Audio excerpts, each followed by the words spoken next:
Somos unos inconscientes, Manuel. Yo creo que he perdido mucho tiempo preocupado de qué pensaban los demás, de mí, o de lo que estaba haciendo, de mis éxitos y mis fracasos. Ahora mismo la inteligencia artificial o programar con inteligencia artificial es un poco como montar en una bici eléctrica, ¿no? Si sabes montar en bici, pues una bici eléctrica es fenomenal porque no tienes fuerzas, vas súper rápido. Menos Pero esfuerzo sí, y más rápido. Bienvenidas y bienvenidos a una semana más al podcast Historias de Crecimiento. Y hoy tengo como invitado a Jorge Gómez Sancha, que me decían que le puedo llamar Sancha, fundador de Tiniber. Hola, Jorge. ¿qué tal, Manuel? Muy bien. Oye, lo que vamos a hacer es, tú tienes una empresa, Tiniber, que es bastante increíble lo que hacéis a nivel técnico, pero es verdad que tienes toda una experiencia tanto como directivo como emprendedor, ¿no? Entonces, vamos a guardar un poco la presentación de Tiniber y vamos a empezar por tu presentación. ¿Te parece bien? Me parece perfecto. Entonces, cuéntanos. A mí me gusta cuando el propio invitado se presenta. Pues, bueno, lo primero, encantado de estar aquí. Muchísimas gracias por la invitación. Nada, mi background es en tecnología y en producto. Yo empecé como desarrollador de becario en Telefónica, luego entré en Bankinter hace muchos años, cuando todavía Netscape se usaba en Internet como navegador, y empecé en desarrollo web, ¿no? Programando y con XML y con JavaScript y con Java Server Pages y cosas así que, bueno, algún más técnico le sonará. Y aprendí muchísimo porque en aquellos momentos no había frameworks como ahora. Digamos, ahora quieres construir una aplicación web y hay un framework para construirla. Hay muchísimo software open source, ¿no? Entonces todavía eran momentos bastante más crudos, pero tenías que hacer todo, ¿no? Y entonces, bueno, pues fue un aprendizaje buenísimo. Luego fui a trabajar para una empresa americana, una startup americana, y allí también entendí lo que era una startup y empecé y fue también una experiencia de crecimiento enorme porque yo era el único empleado primero aquí en Europa y después me pidieron que me fuera a Londres a llevar el equipo de Professional Services, aprendí a gestionar personas, ¿no? Y un poco lo que me ha pasado en mi trayectoria ha sido que en cuanto me veían espabilado y tal, pues enseguida me ponían a gestionar gente, ¿no? Y entonces siempre he estado muy cerca de la tecnología, Mm. pero nunca me ha dado tiempo a ser un desarrollador durante muchísimos años, ¿no? Siempre he empezado como desarrollador en los sitios y luego he ido cogiendo responsabilidad de gestión, ¿no? Y después trabajé, después de esta empresa americana, con uno de mis compañeros allí empecé una startup que se llama Vivanjo.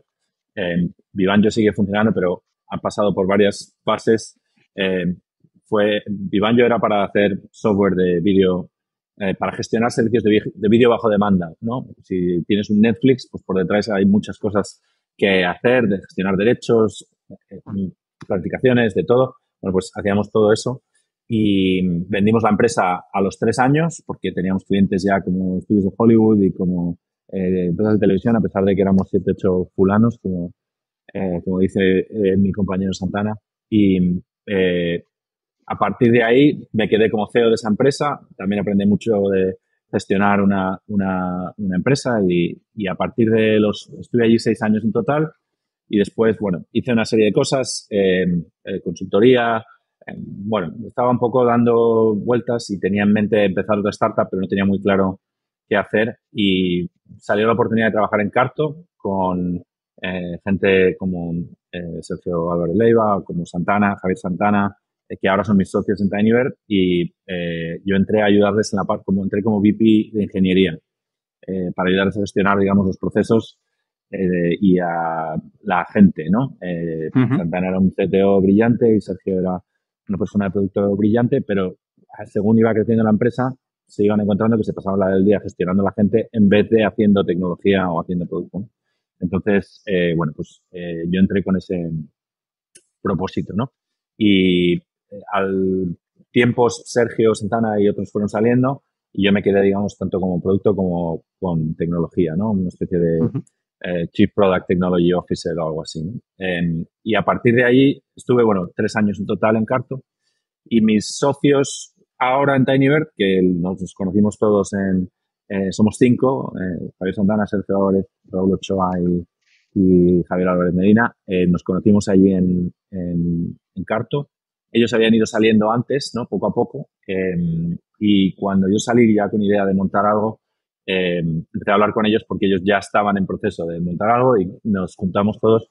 Básicamente, bueno, pues así es como hemos llegado hasta aquí, ¿no? Me ha tocado a mí ser el CEO porque era el que más oxidado estaba programando, pero ahí ofreciendo. Han dicho, este de los 5 no sabe programar, entonces va a ser el que va a llevar, ¿no? El negocio. Sí que sabía programar porque todavía programaba mis propias cosas y tal, pero estaba claramente el más oxidado de todos. Y bueno, además alguien lo tiene que hacer. Empiezas una startup y tienes que estar pensando cómo vas a vender, ¿no? Y de dónde van a venir los billetes, ¿no? Entonces, Total. pues yo Es muy me puse importante. más con esa parte que con el producto o con la Ok. tecnología, ¿no? Muy bien. Oye, has abierto un montón de cosas, ¿no? Entonces me vienen muchas preguntas. De hecho, Vivanjo, yo me suena mucho porque estaba en Akamai Technology y he montado la filial en España de cero. Ajá. Y luego, después de 4 o 5 años, participé en levantar una empresa que se llama Freemotion, que era una plataforma de Steam. Entonces me suena mucho. Pues eso es. Entonces, con mis socios montamos Freemotion. Entonces, estuvimos juntos en un mercado bastante, o sea, de manera cercana, ¿no? Y TDF era la empresa francesa esta que distribuye los señales, ¿no? También, o sea, parte de su negocio. Oye, enhorabuena. ¿Por qué? O sea, tú has montado una empresa, en 3 años la habéis vendido. Primero, ¿habéis ganado dinero realmente? Sí, hicimos, la verdad, para el tamaño de la empresa que teníamos, hicimos un exit súper bueno. Además, como no habíamos, era todo bootstrap, no teníamos inversores, pues todo lo que la venta de la empresa, pues fue para nosotros, ¿no? Entonces, pues mira, como yo digo, me dio para comprarme una casa tocateja y tener un poco de colchón, ¿no? Que no está mal, ¿no? O sea que fue una experiencia muy interesante que da para otro podcast entero, que es qué pasa cuando de repente tienes dinero en el banco y nunca lo has tenido, ¿no? Pero sí, fue un buen éxito, la verdad, que me dio muchísima confianza. Sí, esto puede ser un podcast y lo otro es, bueno, entonces has ganado dinero y esto bastante rápidamente, ¿no? En tu vida profesional. Y luego vuelves, por ejemplo, a una empresa como Carto, donde ahí tú no tenías ni acciones ni nada. ¿Cómo pasas de tú estar liderando un proyecto que es tuyo con tus socios, donde decides todo, a vuelvo como directivo? Porque el contrario lo puedo entender, ¿no? Y yo lo he vivido, pero este camino de volver no es difícil luego de seguir Bueno, en una empresa donde pues tienes que hacer reporting, ¿no? sí, pero no es lo mismo. O sea, cuando yo entré en Carto eran más o menos el tamaño de TinyBird ahora. Es decir, éramos pues 80 personas, una cosa así.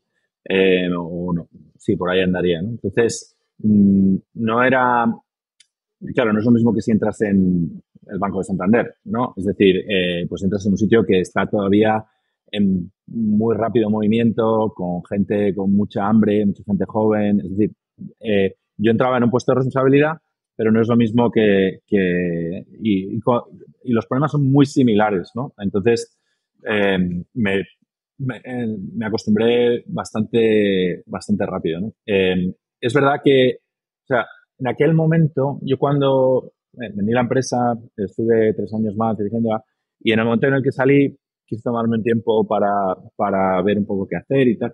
Pero en general eso me generó bastante bloqueo, porque cuando has tenido un éxito y eres todavía zagal, eres joven, pues no sabía muy bien qué hacer después, tenía la sensación de que lo siguiente también tenía que ser un éxito, estaba como un poquillo ahí bloqueado, que no sabía por dónde tirar. Tampoco tenía una idea que dijera, esto sería un negocio tal y tal, y cualquier cosa con la que me ponía, medio empezaba, si no estaba seguro, paraba y tal, ¿no? Entonces, estaba un poco que no sabía muy bien por qué hacer. Entonces, eh, hice un poco de consultoría un tiempo con la gente de Populate, que fue súper interesante, y luego salió lo de Carto y pensé, bueno, yo he estado en una startup, pero no VC funded.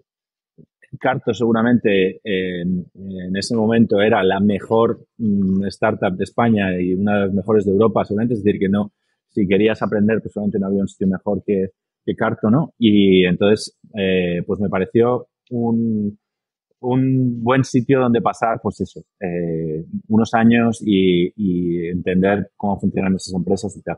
Eh, yo hago apuestas de 5 años siempre. Es decir, cuando voy a hacer algo, digo, esto es algo que me apetezca estar aquí, que creo que me va a apetecer estar aquí 5 años, sí o no, porque tardas 5 años en de verdad ver los resultados de las cosas, ¿no? En Carto decidí salir antes por razones, pero bueno, eso es un poco el cálculo que me hacía, ¿no? Sí. Y también Entonces, con la idea, perdón. por terminar, Ah, por terminar también, eh, yo no tenía una idea súper clara de con qué empezar un negocio. Y la mejor manera de tener ideas es trabajar en un negocio y ver cuáles son los dolores que tiene la empresa, cuáles son los dolores que tienen los clientes de la empresa, cuáles son... Y en realidad, Tinybird, en cierto modo, sale de algunos de los problemas que veíamos en Carto, ¿no? Entonces, si no sabes qué hacer, pero tienes como el bicho o la idea de a lo mejor hacer una startup en algún momento, lo siguiente mejor es trabajar en una startup que vaya bien, ¿no? Porque vas a aprender un montón, tienes oportunidad de a lo mejor ganar dinero, tienes stock options y tal. Entonces, bueno, eso sí fue un poco lo que decidí sí. hacer.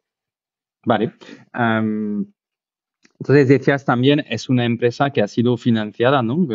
Carto, con inversores, y tú venías de bootstrapping y de vender en 3 años, que seguramente a nivel financiero es lo mejor. Pero el nuevo reto, ¿no? Como emprendedor es de decir, oye, también podemos hacer algo a lo grande y levantar dinero. En Tinibird habéis levantado unos 70 millones, ¿no? Ahora, con las perspectivas, ¿cuál es la diferencia entre gestionar una empresa con tu dinero que estás autofinanciando y seguramente los clientes te están pagando y ganas dinero y puedes crecer versus lo que estás viviendo ahora en Tinibird, donde tienes 70 millones para crecer, que son varias rondas? Pero ¿qué dirías como diferencia? Porque la verdad es que a mí me gusta el bootstrapping, ¿no? Uh-huh. Pero también hay modelos que son muy difíciles de ir rápido al nivel de crecimiento en bootstrapping. Entonces, siempre hay esta reflexión de, ¿es mejor el bootstrapping o es mejor de tener inversores que te financian, ¿no? ¿Qué dirías tú con esas dos experiencias?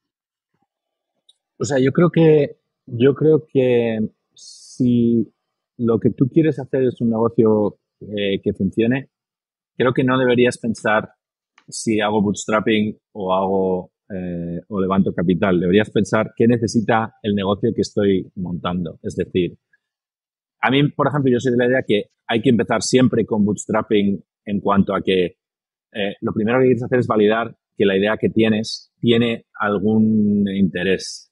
Porque si no, bueno, también hay distintas edades. Yo, por ejemplo, si quisiera empezar de cero, a lo mejor no me podía permitir, tengo hijos, a lo mejor no me podía permitir empezar sin un salario, ¿vale? Pero cuando empecé Vivanjo, pues me tiré a la piscina, no teníamos salario, vivía gracias a que mi mujer ganaba algo de dinero y me mantenía básicamente mientras yo me partía ahí la espalda intentando buscar eh, algo que tuviera un retorno, ¿no? Y me salió bien la jugada, pero me podía haber salido mal, ¿no? Entonces, pero cuanto antes valides tu idea y cuanto antes entiendas lo que va a hacer, porque seguramente desde que empiezas hasta que dices, vale, esto es lo que voy a hacer, tu idea evoluciona bastante. Entonces, o tienes muy claro lo que vas a hacer y ya lo tienes validado porque lo has estado viendo, eso, ¿no? Has estado en una startup y has estado viendo los problemas que tiene la gente y entonces tienes una idea muy clara de lo que necesitas y cómo lo vas a hacer y puedes ir a hacer un pitch para levantar dinero y tal. O si no lo tienes claro, seguramente tiene sentido que intentes validar tu idea de la mejor manera posible, que hay distintas, ¿no?, técnicas, ¿no?, de producto para intentar hacerlo, antes de decidir si puedes hacer bootstrapping o tu idea va a necesitar dinero, ¿no? En nuestro caso, TinyBird, hacemos infraestructura, es un negocio de infraestructura al final. La infraestructura necesita mucho capital y necesita mucha gente también. Es decir, nosotros tenemos muchos clientes gestando muchísimos datos, haciendo muchísimas peticiones a nuestra plataforma. Necesitas gente muy buena desarrollando el equipo y necesitas gente muy buena manteniendo la infraestructura, necesitas gente muy buena vendiendo, con lo cual hacerlo bootstrap es muy difícil. Vamos, no digo que sea imposible, seguro que hay gente muy lista por ahí que a lo mejor lo sabe hacer, ¿no? Pero es muy difícil, ¿no? Y el dinero lo que te permite es ir más rápido, acceder a esa gente buena. Y hay otras consideraciones, ¿no? Bueno, pues, por ejemplo, si alguien te va a dar sus datos para algo que es business critical, ¿no? Pues quieres saber que no te vas a desaparecer mañana, sabes que tus finanzas estás en orden, que tienes dinero en el banco, o sea, hay muchos factores. Sí, Entonces, trabajas con clientes grandes que confían en ti para sus datos. Quizás podemos explicar en un tuit lo que hacéis, ¿no? A nuestra audiencia de sí, manera muy sencilla, ¿no? O sea, y sí, así todo el mundo entiende. sí. Tinyverse es una plataforma de datos en tiempo real. Básicamente es una plataforma de datos para construir productos de datos. Te permite ingestar grandes cantidades de datos, transformarlos y consultarlos usando SQL, que es el lenguaje de query estándar, y exponer APIs en tiempo real y de muy baja latencia para que las puedas integrar en tus productos, en tus aplicaciones muy fácilmente, ¿no? Sin tener que entender qué es lo que está pasando por detrás, cuántas máquinas necesitas, etcétera. Nosotros nos encargamos de todo eso, ¿no? Entonces, cualquier desarrollador que sepa SQL puede montarse una infraestructura de datos en tiempo real con TinyBird sin necesidad de saber nada de máquinas, ni de cómo provisionarlas, ni nada, ¿no?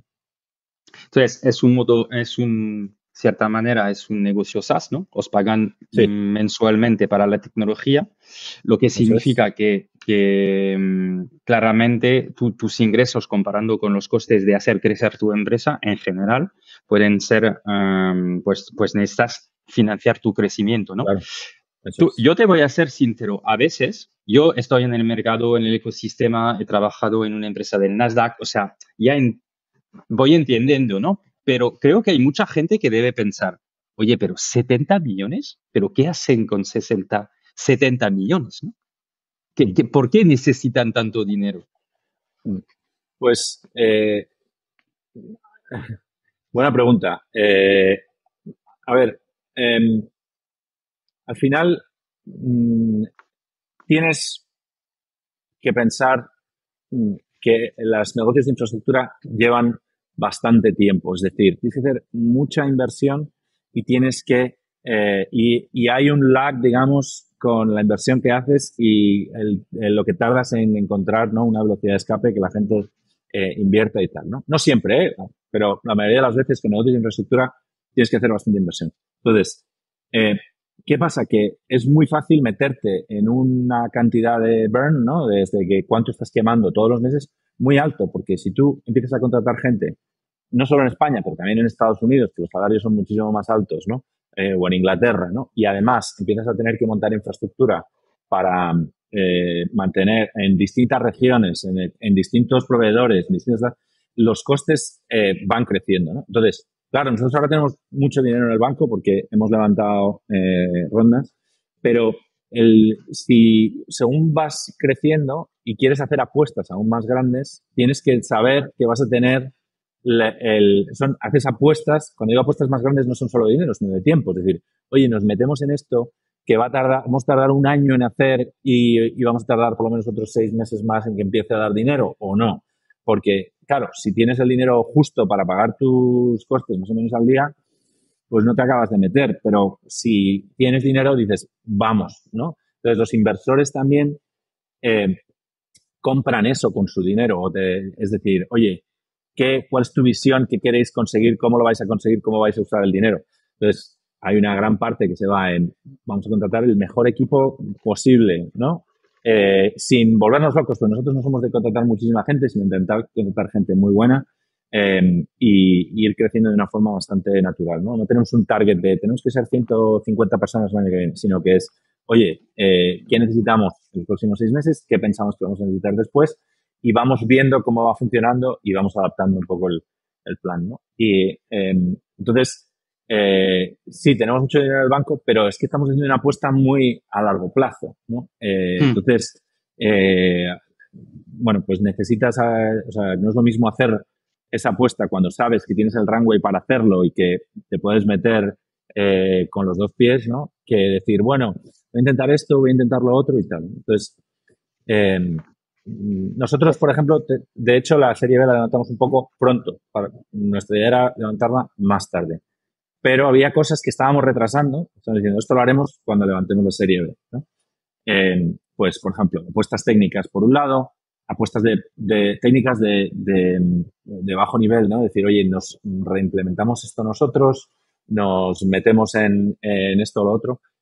Y luego también apuestas de gente, ¿no? Es, oye, queremos empezar a contratar en Estados Unidos más para meternos a fondo en ese mercado, tal.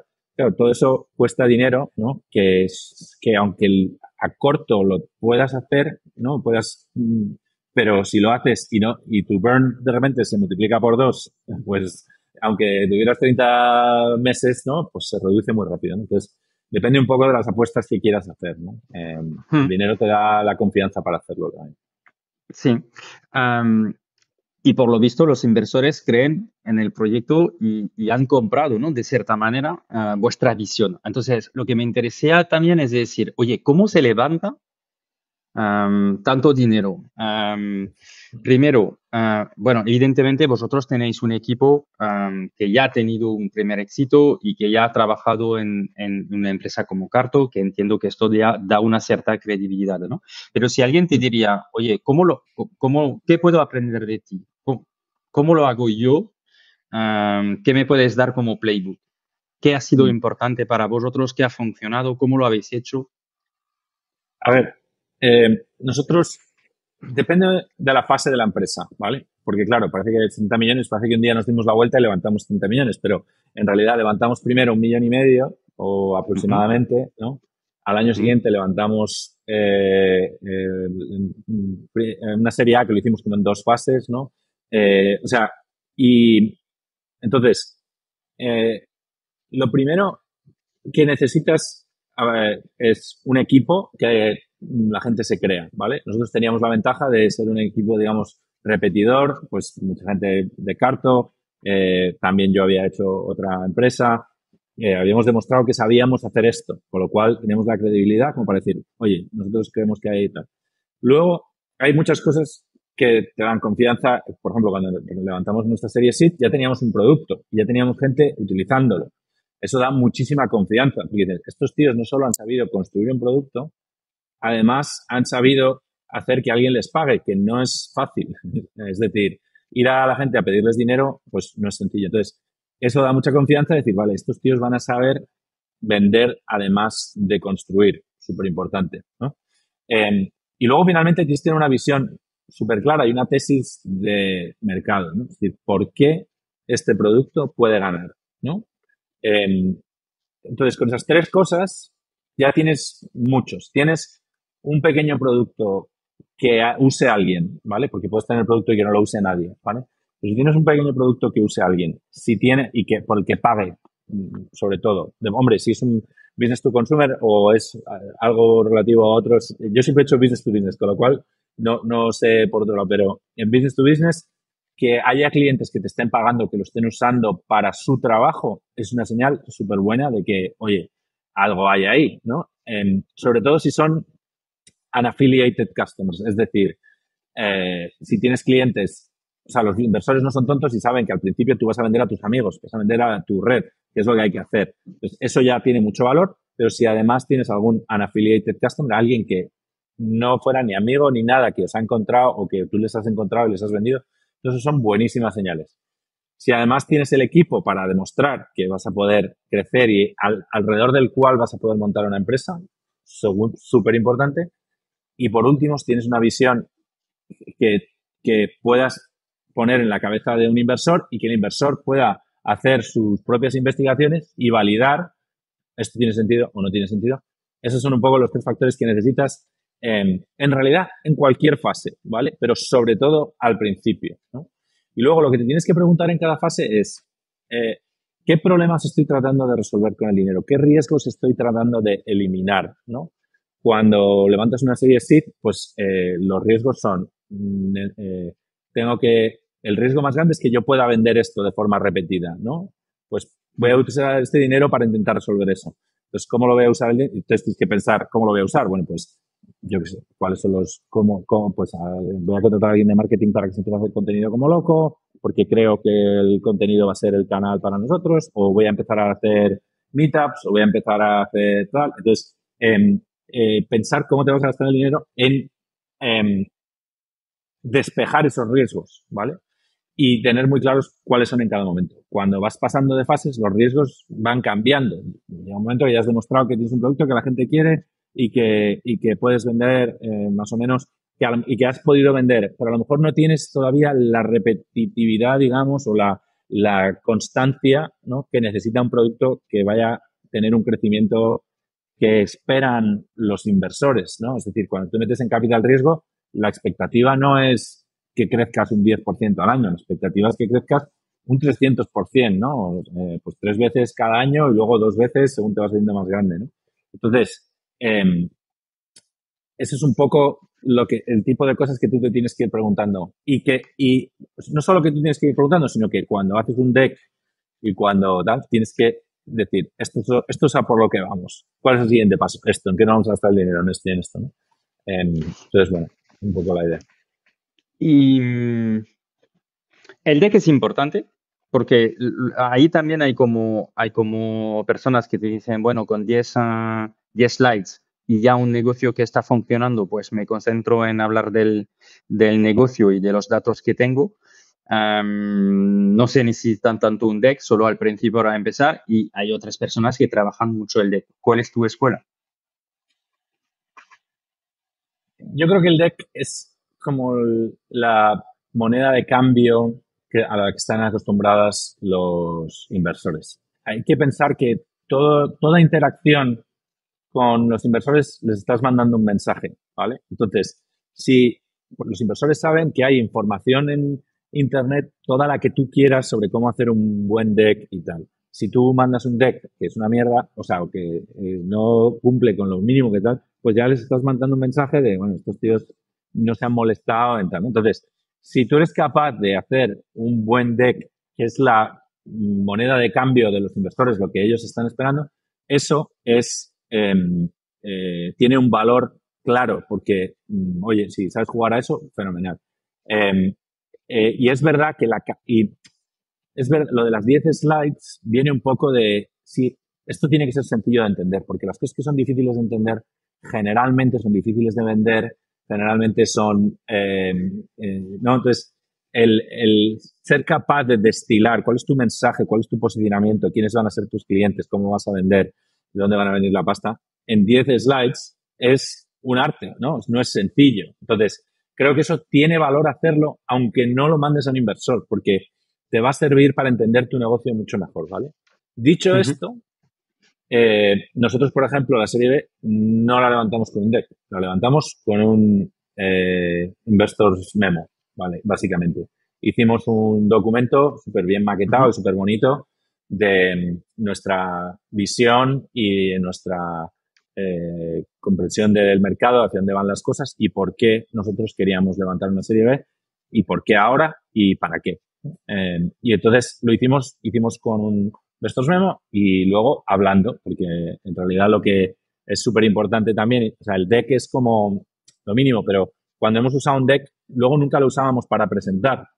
Es decir, mandábamos el deck, tú te lo miras y para que luego nos hagas preguntas, pero luego íbamos nosotros a pelo a contestar las preguntas, a hablar, a explicar, y hacer el pitch directamente. Porque lo que quieres, o en mi opinión, es que te conozcan. Es decir, lo que quieres es que al final, en toda compra, y al final lo que tú estás haciendo es vender a los inversores tu empresa para que inviertan en ella, ¿no? Pero tanto si estás vendiendo a inversores como si estás vendiendo a tu producto, al final en toda compra hay un momento en el que el comprador tiene en su cabeza, tiene que hacer clic de decir, ¿es esta la persona o son estas las personas que van a solucionar mi problema. O, en el caso de los inversores, ¿son estas las personas que se van a llevar al gato del agua en este mercado? ¿Sí o no? Entonces, para mí es importante que el deck o si haces que juegues a tus strengths, ¿no? Entonces, si eres bueno haciendo decks y eres capaz de destilar eso, hazlo. Si no eres bueno o crees que no tal y que necesitas explicarlo un poco mejor, bueno, pues a lo mejor un Investors Memo te sirve, pero tienes que pensar muy bien también en cuál es el mensaje, destilarlo, que tenga un aspecto fenomenal, gastarte algo de dinero en que te lo maquete alguien súper bien, que dé una impresión súper buena, es decir, estos tíos entienden que están yendo a casa de alguien a pedirles dinero, no lo hacen así como, hala, toma, sino que se han molestado en dar súper buena impresión. Y luego vas y tienes el pitch bien pensado, tienes claro cómo vas a contestar y sales bien de las preguntas difíciles, porque siempre va a haber preguntas difíciles, esa es la forma de vender, en mi opinión, ¿no? Okay. ¿El memo cuántas páginas es? En nuestro caso eran como 2 páginas así como a doble columna, pero con algún gráfico y tal, y una tercera con statistics y tal. O sea, tenías que pensar como, a lo mejor, sí, el texto en total eran como 3 páginas de un Google Doc, ¿no? Bien maquetadas, ¿no? Okay. O 2 páginas y media, más o menos. Ok. Y luego, ahí ya tenías relaciones con inversores que podían estar interesados o arrancas desde cero en tu segunda ronda. ¿Cómo funciona? ¿Es más un seguimiento de ya fondos que pueden estar interesados, que quizás no en la primera parte, pero esperan más adelante? ¿Tienes un inversor que te ha ayudado a liderar? ¿Vosotros lo habéis hecho? ¿Estáis los 5 o 3 en las reuniones? ¿Cómo os repartéis los roles? Porque al final, mi experiencia por haber levantado dinero es que pasas muchísimo tiempo. O sea, eso es casi un, en mi caso era full-time job durante X meses, ¿no? No sé cuál es tu experiencia y a este nivel de dinero, cómo os repartéis, si tenéis que estar todos o no y cómo lo estáis gestionando, ¿sabes? No, o sea, yo creo que si tienes la suerte de ya tener inversores de rondas anteriores que son buenos y saben lo que hacen y tienen contactos, te tienes que apoyar mucho en ellos para levantar la siguiente ronda. Es decir, nosotros teníamos una lista de fondos con los que queríamos hablar, con algunos ya teníamos relación y con otros no. Y mm, digamos, esa lista tenía pues 10 top y luego otros 10 como que, bueno, podrían ser interesantes, pero los dejamos para una segunda fase, ¿no? Y alguno más por ahí y tal. Y luego gente que por lo que sea, bueno, pues a lo mejor tienes alguna relación con ellos o quieres también validar algunas cosas con ellos y que, bueno, quieres dejar la puerta abierta a lo mejor que completen una ronda, tal. Pero nosotros cogimos a nuestros inversores y les pusimos a trabajar también, ¿no? Les dijimos, oye, queremos hablar con toda esta gente. Aquí conocemos a estos, tal. Hicimos un Excel, o sea, un spreadsheet, un Google Spreadsheet, y aquí ponemos todos los fondos y empezamos a asignar, oye, pues esto CRV nos va a presentar, esto Singular, esto Crane, y ¿en qué orden? Oye, por favor, ya vamos a lanzar a los siguientes. Pum, Entonces, nosotros somos de levantar a toda leche. Es decir, nosotros nos ponemos un ritmo loquísimo porque es muy pesado, es algo que te quita muchísimo foco del negocio. Entonces nosotros nos metemos un ritmo loquísimo cuando queremos levantar. Pues sí, ¿qué Y lo que, significa el ritmo pues, loquísimo? pues mira, la serie B la levantamos desde que empezamos a hablar con inversores hasta que estaba firmado ya con la due diligence hecha, fueron 7 semanas, que es un ritmo loquísimo. Estuvimos 2 semanas hablando con inversores, una tercera cerrando term sheets y moviendo cosas para arriba, para abajo, negociando tal. Cerramos el term sheet, los pusimos con la due diligence, pero a lo loco, o sea, a lo loco. Cogimos a las personas de Ops y de Finance y uno de mis socios se puso 100% a eso. Yo participaba en lo que necesitaba participar, pero ellos básicamente se comieron la due diligence entera para moverla cuanto antes, ¿no? También porque aunque cuando tú cierras un term sheet, pues en teoría todo está bien y tal, las cosas pueden pasar 1000 cosas. Es decir, a lo mejor como te retrases, a lo mejor te pegas 3 meses haciendo la due diligence, a lo mejor sale un competidor que de repente tu inversor se acojona y dice, oye, que ya no lo quiero hacer, ¿sabes? O sea, entonces, para nosotros, por un lado, sobre todo porque es una distracción tremenda, y segundo, porque nunca sabes lo que puede pasar, ¿no? Y hay Mm. que agarrar los deals cuando los tienes, ¿no? Pues nosotros nos pusimos un ritmo súper, súper intenso y lo conseguimos. Acabamos reventado, pero, oye, pues ronda Sí, cerrada. es un sprint, ronda, sí, es un Pues, sprint y lo tienes cerrado y todo.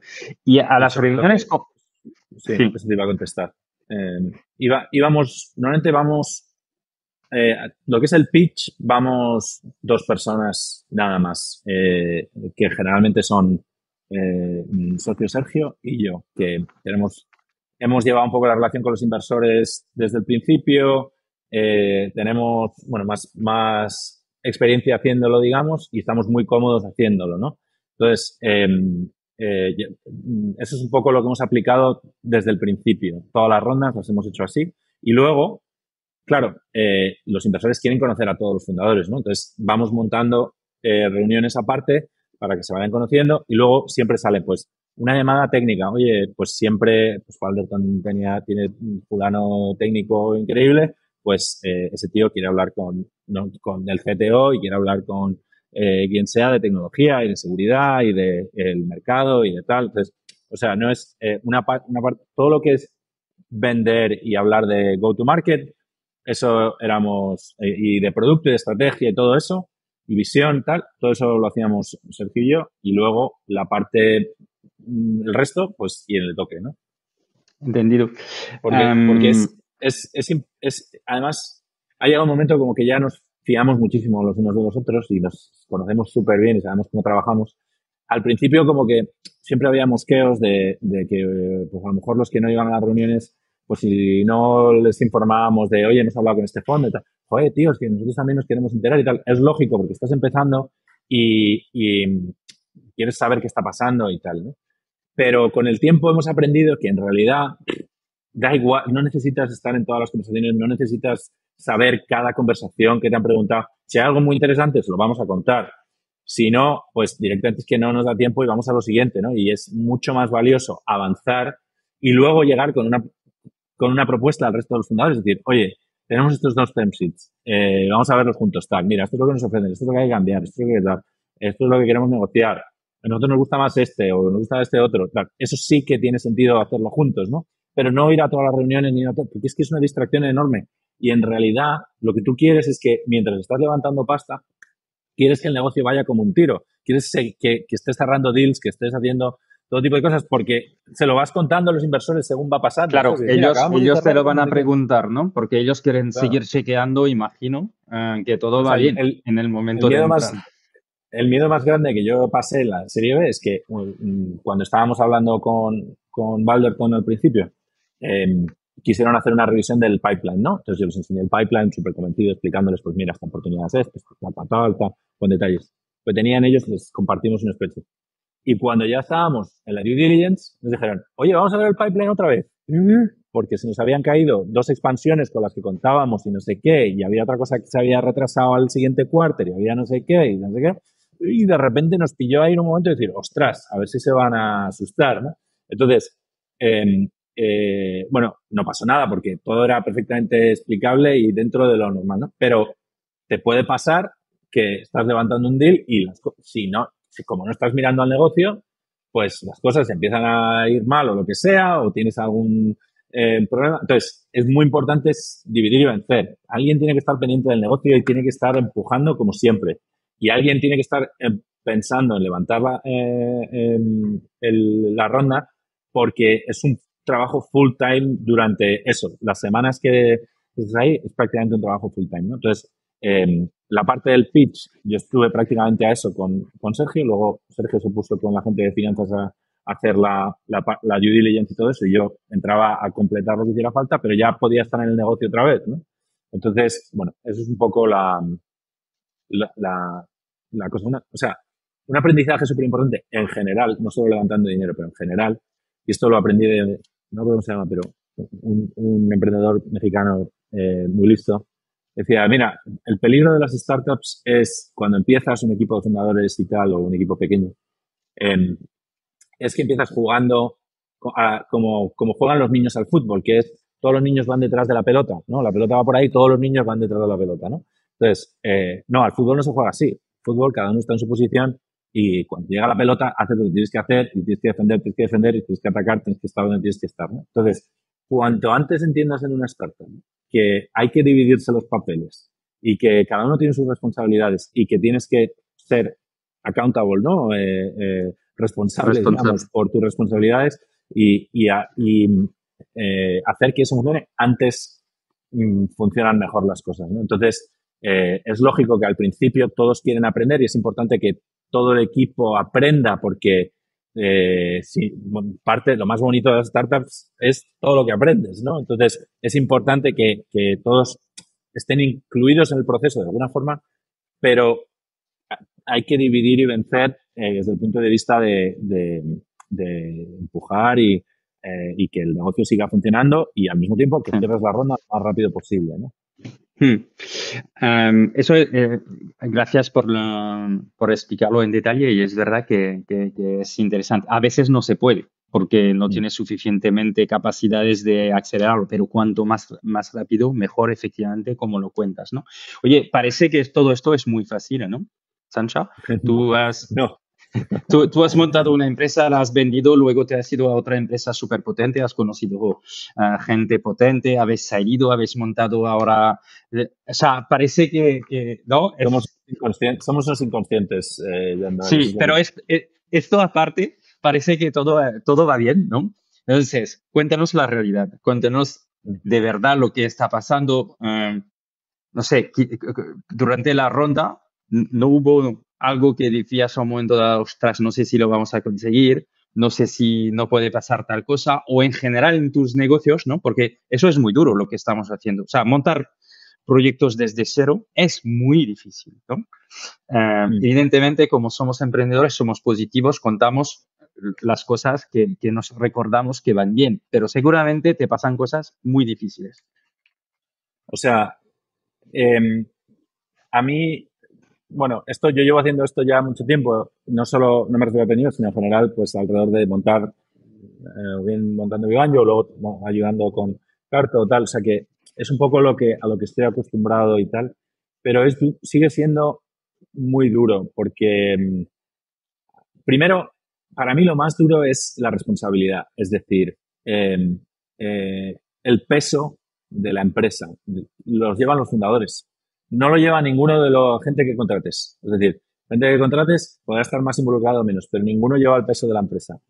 Si la empresa se viene abajo, ellos se buscan otro trabajo y no pasa nada. O bueno, a lo mejor sí les pasa, pero vamos, que no son responsables de los trabajos de todo el mundo, pero los fundadores sí lo somos. Y luego es responsable del dinero que han invertido en tu empresa. Es decir, la gente invierte dinero, sí, que saben que pueden ir mal las cosas, pero aún sí están muy encima para asegurarse de que tienen retornos. Entonces, ese peso para mí es lo más difícil. Me cuesta relajarme en ese sentido, ¿no?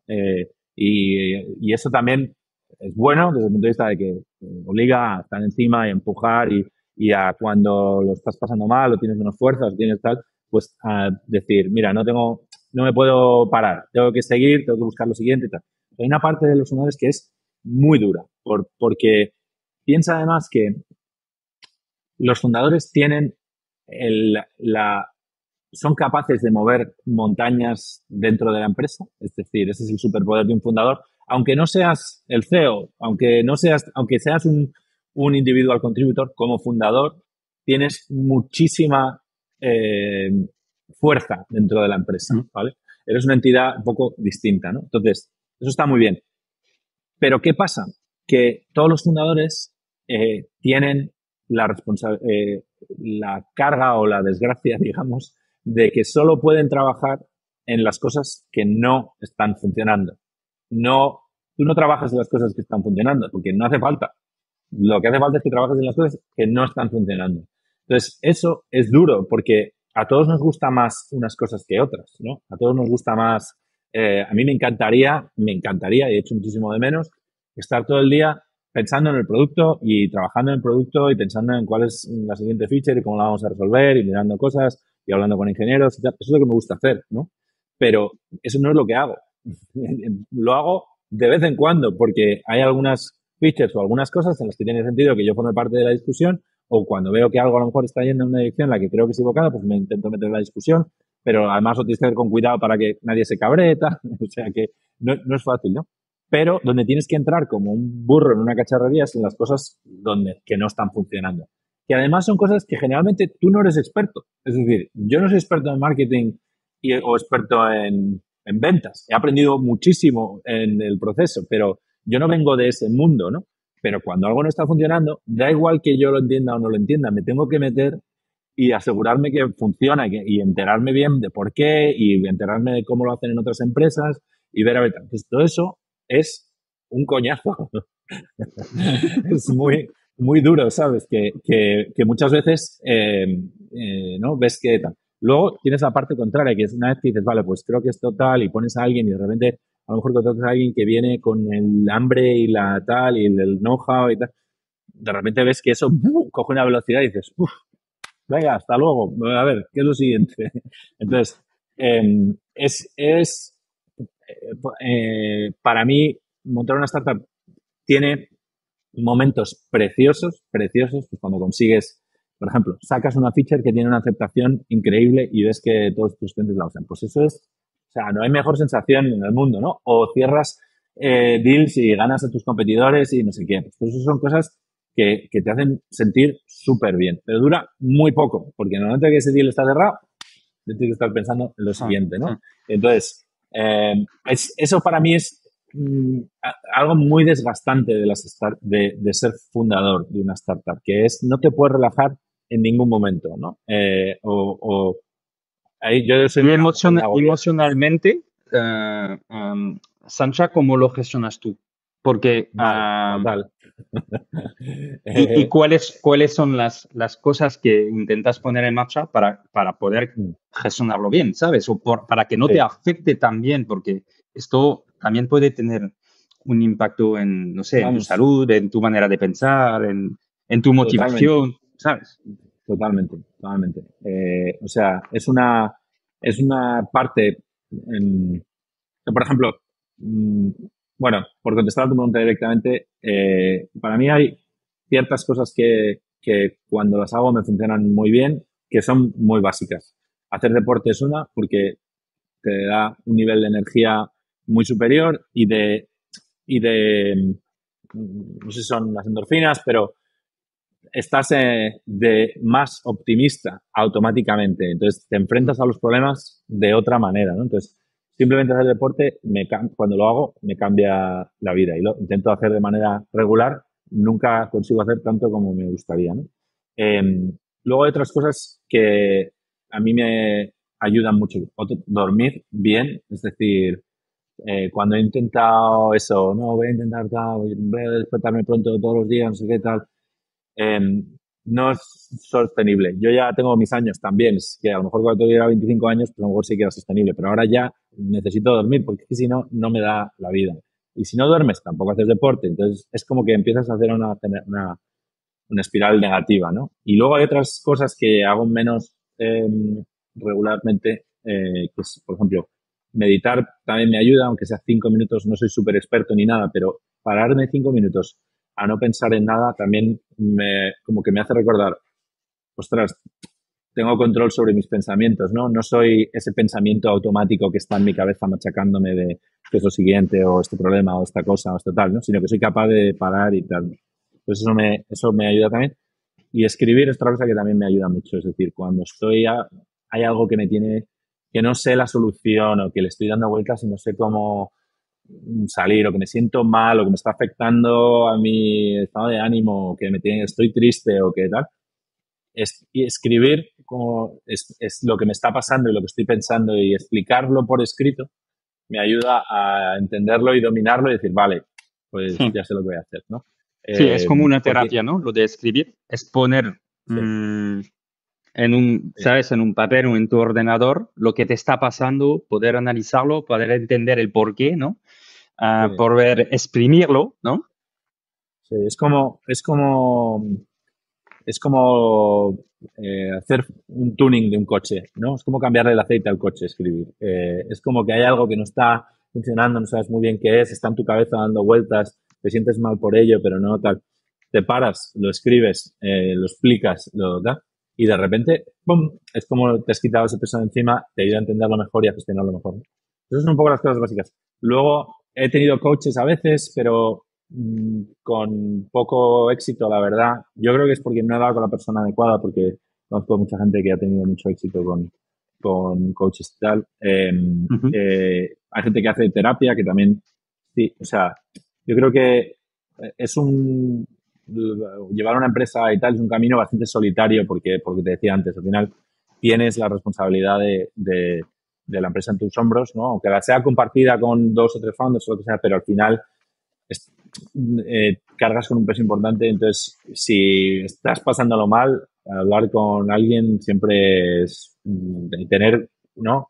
Como Sí, yo lo descargarte recomiendo es mucho importante. porque ayuda, ¿no?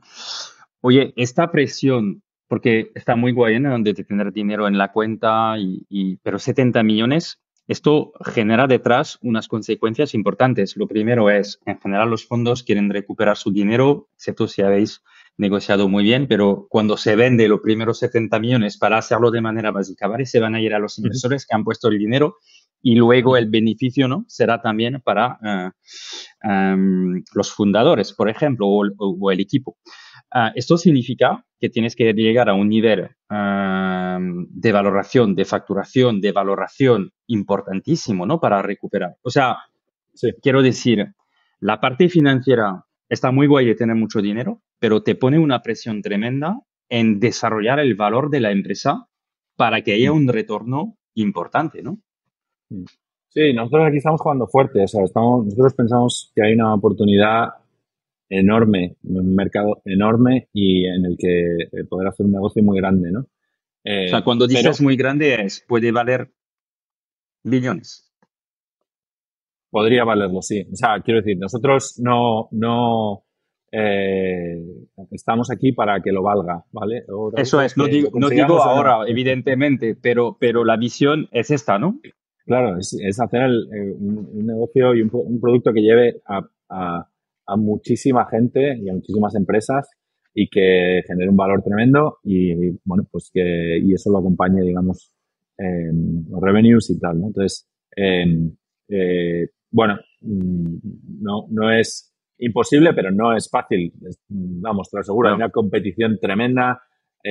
O sea, gente que hace cosas con datos, hay cientos millones de empresas. Es decir, ahora mismo hay mucha confusión también en el mercado, ¿no? De distintos proveedores y distintas formas de atacar los problemas. O sea, yo supongo que irá abriendo consolidación y tal, pero bueno, nosotros estamos aquí a largo plazo a lo grande, ¿no? Y estamos montando un equipo ahora increíble, ¿no? Trayéndonos gente de empresas súper fuertes para montar el equipo que nos lleve a la siguiente fase, ¿no?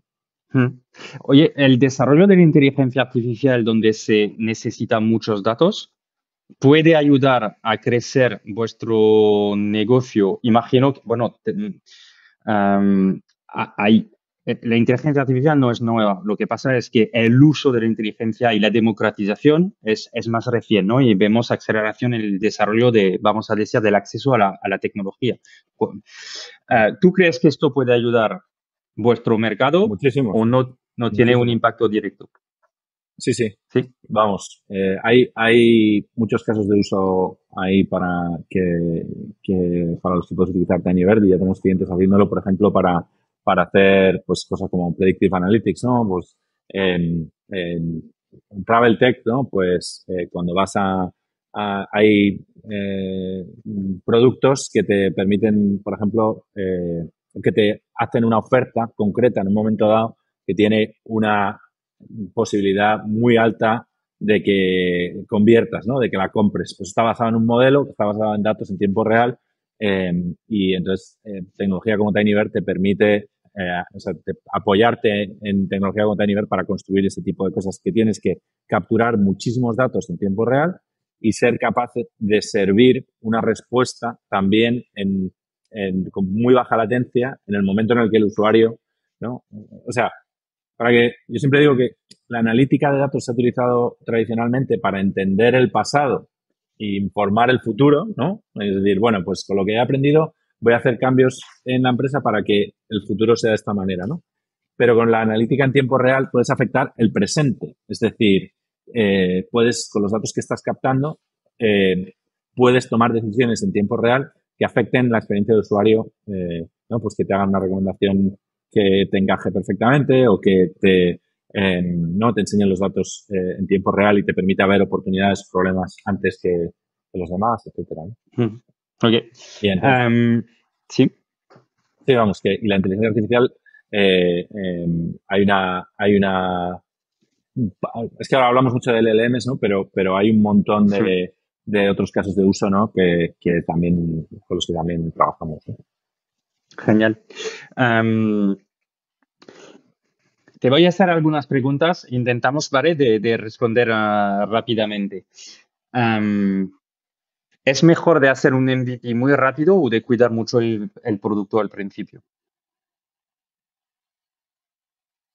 Ya sé que no hay una respuesta correcta, ¿no? Pero hubo un movimiento de, oye, fake it until you make it, y MVP lo más rápidamente para entender tu mercado y no invertir mucho en desarrollo porque al final vas a tirar la mitad una vez que estás en el mercado.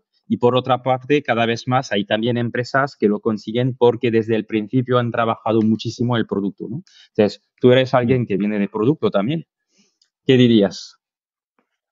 Um,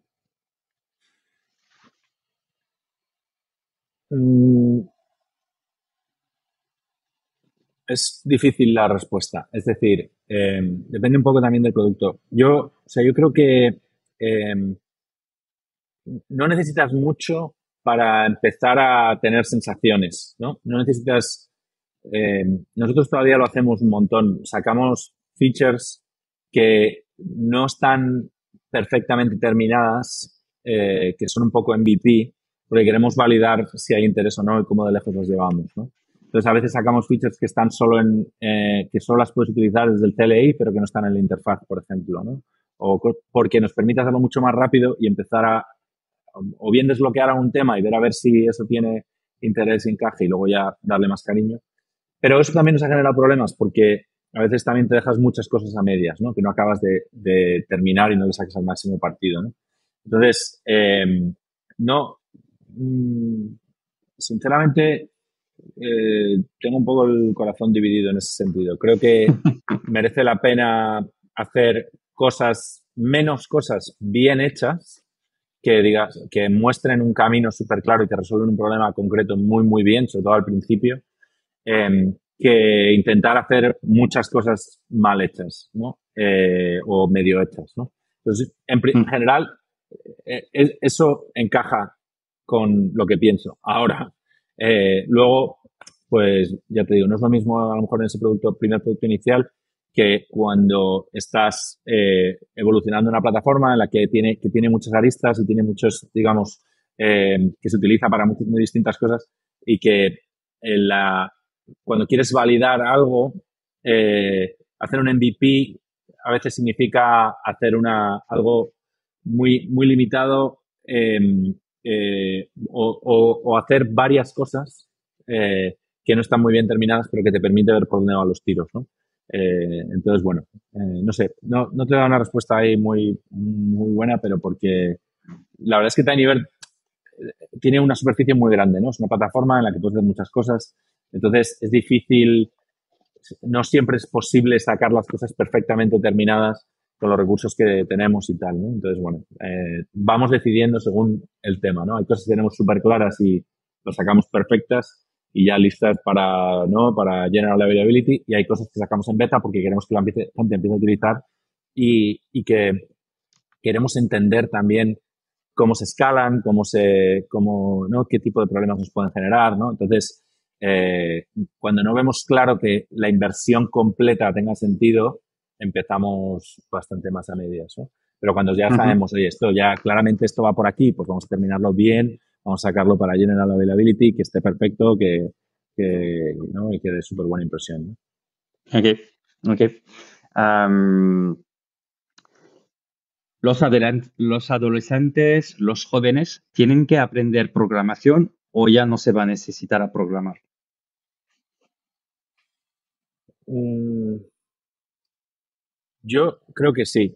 Es como preguntar si los niños y los adolescentes, o los niños tienen que aprender a montar en bici porque hay bicis eléctricas, ¿no? En realidad, la programación, eh, mm, mm, ahora mismo la inteligencia artificial o programar con inteligencia artificial es un poco como montar en una bici eléctrica, ¿no? Si sabes montar en bici, pues una bici eléctrica es fenomenal porque no tienes fuerzas, vas súper rápido. Menos Pero esfuerzo y más rápido, ¿no? eso es. Pero si no sabes montar en bici, montar una bici eléctrica es un problema porque eso va muy rápido, no tienes control, no sabes muy bien lo que estás haciendo, ¿no? Entonces, me pasa un poco lo mismo con la programación. Creo que es una ayuda increíble para programar, pero al final del día, y montar algo que tenga, que sea escalable, que lo usen, que lo puedan usar cientos de miles de personas, que lo puedan tal, eso tiene muchas capas, ¿no? La programación es solo una de ellas, que además, pero luego está la base de datos y está ¿no? La infraestructura y están los load balancers y están los metadatos y están, o sea, entonces, aprender cómo funciona eso siempre va a ser una ventaja, siempre, ¿no? Y yo creo que en el futuro mucha gente no aprenderá a programar, pero serán programadores o prompt engineers o lo que sea, pero creo que estarán un poquito limitados. Esa es mi sensación, pero soy muy consciente de que somos muy malos prediciendo el futuro, ¿no? Entonces, vamos a ver, ¿no? O sea, mi sensación ahora con la inteligencia artificial es que es una herramienta que yo la uso muchísimo, ¿eh? Yo uso cosas ahora por ejemplo, me ha cambiado la vida con el tema de las notas y de las reuniones y incluso mis propias notas. Lo que hago muchas veces es cojo ChatGPT, le cuento a lo bestia, como me salga hablado, ¿no? Lo que ha pasado en la reunión y cuál es mi resumen, cómo lo contaría yo.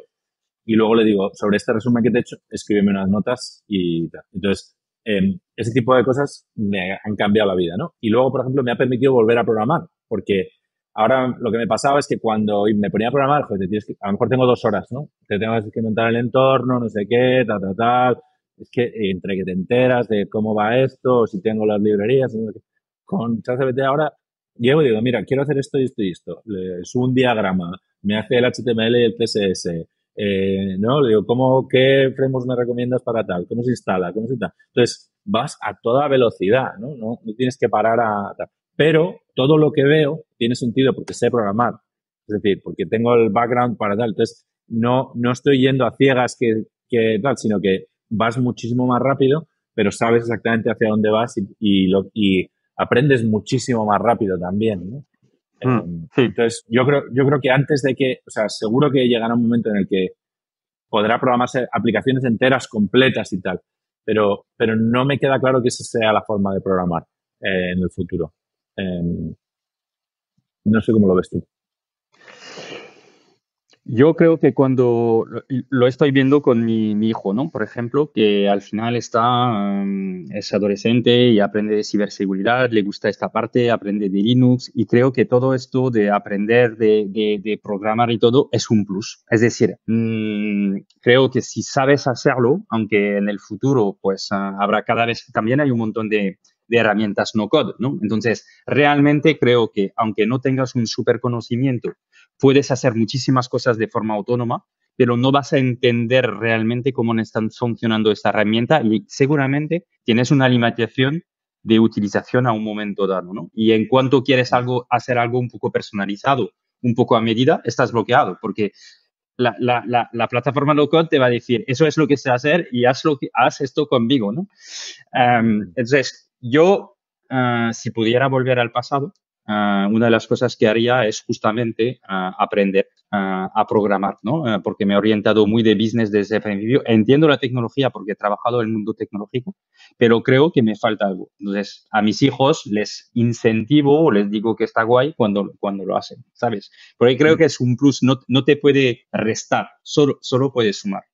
Sí, o sea, es el proxy, para mí es el proxy ideal la programación para entender cómo funciona en los ordenadores, cómo funcionan las bases de datos, cómo funcionan. Porque para programar tienes que poco a poco vas entendiendo muchas cosas de lo que está pasando por debajo, ¿no? Aunque no te des cuenta, pero yo creo que es el proxy ideal para entender la tecnología, ¿no? Y eh, sí, para mí, vamos, es un poco como, no sé, creo que va a marcar la diferencia de quién gana mucho dinero como individual contributor o quién tiene unos límites muy claros. Y también en ese sentido de cuando entiendes la tecnología en profundidad, también eres mucho más capaz de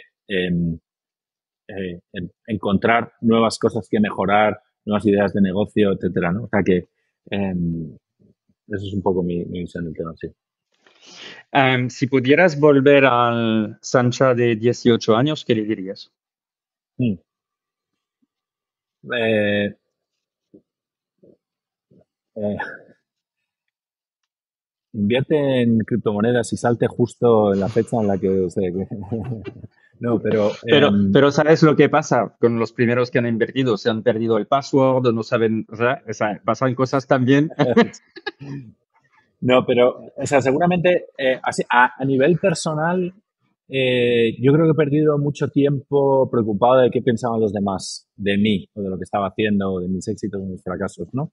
Y eso es algo que he tardado muchos años en, como en liberarme, ¿no? De eso, que es muy, muy bloqueante, ¿no? Entonces, el consejo que me daría sería, deja de, o sea, te la tiene que soplar, con permiso, con perdón, lo que piensen los demás de ti, porque nadie piensa en ti, esa es la realidad. Es decir, la gente piensa en sí mismos, no están pensando en qué estás haciendo tú, ¿no? Entonces, eso es un poco, eso es un consejo a nivel personal. Y luego a nivel más por ejemplo, yo no acabé la carrera eh, eh, y en cierto modo, o sea, no me tuvo sentido no hacerlo porque tenía más digamos, mm, en aquel momento descubrí que podía aprender a programar con un libro o con ¿no? Y no necesitaba pues, aprender de sistemas operativos y de tal. Pero ahora pienso que hay un montón de cosas de ingeniería que me hubiera encantado aprender en más profundidad, ¿no? Y haber estudiado más física de semiconductores y haber estudiado más matemáticas y haber estudiado, ¿no? Haber invertido de verdad en terminar de estructurar mi cabeza como un ingeniero, ¿no?